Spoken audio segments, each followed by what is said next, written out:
আসসালামু আলাইকুম। আজকে দুপুর 1:30 ঘটিকায় আমাদের সিলেট কেন্দ্রীয় কারাগারে একজন বন্দী আছে যার নাম শিমুল আহমেদ, পিতা মৃত আব্দুল করিম। তার সাথে আদালতের নির্দেশনা মোতাবেক একজন মহিলার সাথে বিয়ে পড়ানো হয় যার নাম আলফাতুন্নেসা।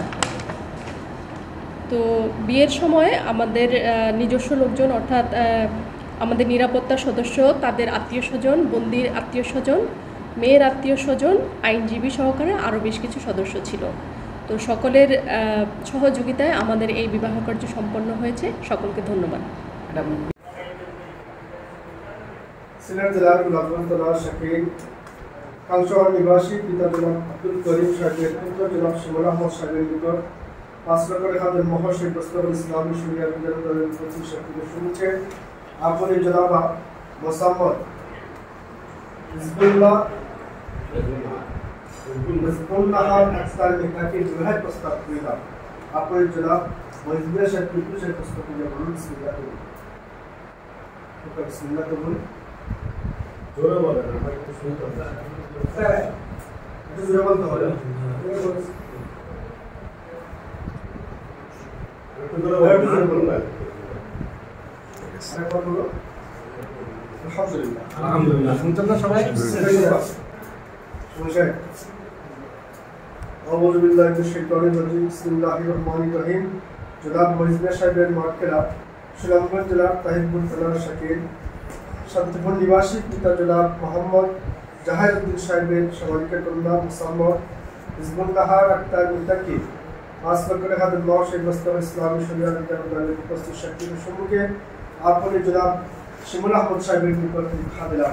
আপনি আপনার জোরটি করুন। বিসমিল্লাহ করুন। জোরে বলতে হবে।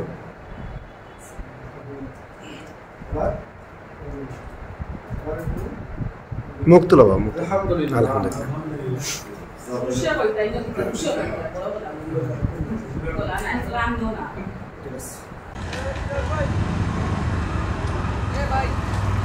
এখানে একটা জেলের ভিতরে বিয়ে পড়েছেন, কারণ কি?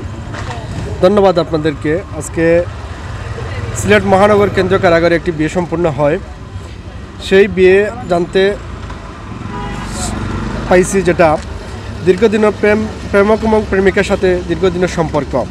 এক পর্যায়ে তাদের সাথে শারীরিক মেলামেশা হয় এবং 3 মাসের অন্তঃসত্ত্বা হয়ে পড়ে প্রেমিকা। কিন্তু প্রেমিকা চেয়েছিল যে একসাথে বিয়ে শাদী করে তারা ঘর সংসার করবে, কিন্তু প্রেমক এই বিয়েতে রাজি না হয়ে সে পালিয়ে যায়। এই মেয়েটি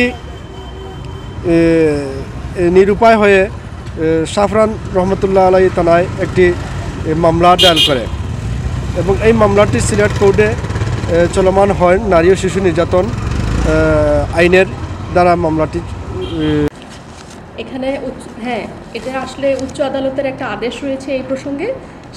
সেই উচ্চ আদালতের আদেশটা তামিল করার জন্যই আমরা এই বিয়েটা করেছি।